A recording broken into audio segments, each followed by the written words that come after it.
Hi everyone, I would like to share a few tips for improving your Battlefield 1 multiplayer experience. Before we start, I want to say that I do my gaming only in 3D using NVIDIA 3D Vision or TriDef depending on game. I do play on my passive 4K TV or my DLP 3D projector. Both displays have additional input lag compared to a gaming monitor, and it's like 30-40 milliseconds more. And for this reason, I want to eliminate all the sources of input lag. These settings will apply even if you game in 2D, so you don't have to use 3D for these settings to work for you. So let's start. First, let's open NVIDIA Control Panel. We go here to Manage 3D Settings, Program Settings. We wait a little bit for it to load. And select your game. Mine already selected. I have Battlefield 1. And here I like to use anisotropic filtering because it looks good. The game looks better and there is no noticeable performance impact. Maximum pre-rendered frames, I use 1. You should go lowest as possible. Every additional frame means 16.66 milliseconds of input lag. If the game doesn't seem fluid enough, if it seems to stutter, then you should try two pre-rendered frames. And then at the bottom, I would like to turn off triple buffering and VSync, vertical sync, because these both just introduce input lag in the game. Apply and close. Second, on the game side, we go to the Battlefield 1 folder.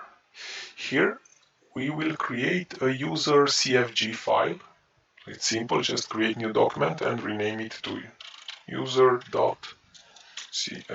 Delete the txt at the end. As you can see, I already have it created, so I will not save this file. I will just delete it. Okay, opening it, I have just two settings.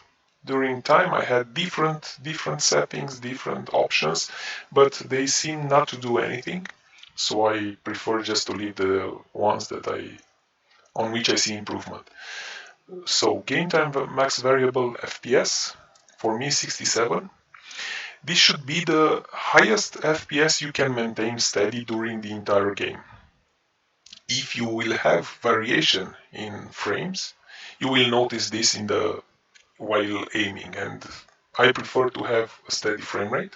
67 is one I can maintain and is above my refresh rate and my monitor refresh rate, which means less artifacts from tearing due to vertical sync being turned off.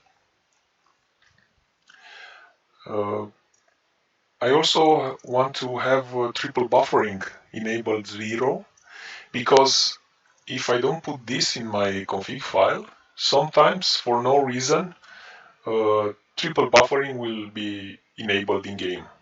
So this file will be reloaded every time you launch the game or the map changes, so you ensure you always have your triple buffering off. Okay, now we start the game.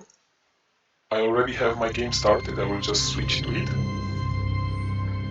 And we go to the video settings options, video.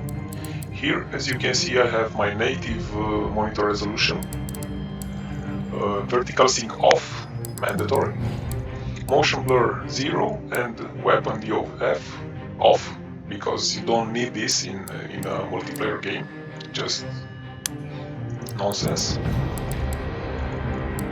Here on the advanced settings, I have my resolution scaled to 62 because my GTX 1080 cannot hold a steady FPS in 4K resolution in 3D.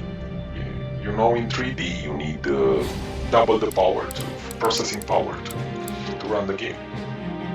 I keep my textures on ultra. I keep my mesh quality on high or medium. Now I can keep it on high. I I was struggling after the game launched also with medium because I had variable FPS, but it improved now. And two very important settings to keep on low are terrain quality and undergrow quality. This influence very much CPU usage, and as you might have noticed, Battlefield games are very heavy on the CPU. So you want to reduce this load as much as possible, because on a 64-player map you could struggle even with an i7. So just put this on low. They don't bring too much eye candy in the game. And the rest as you prefer. So this was it. Thanks for watching. Enjoy. Happy gaming.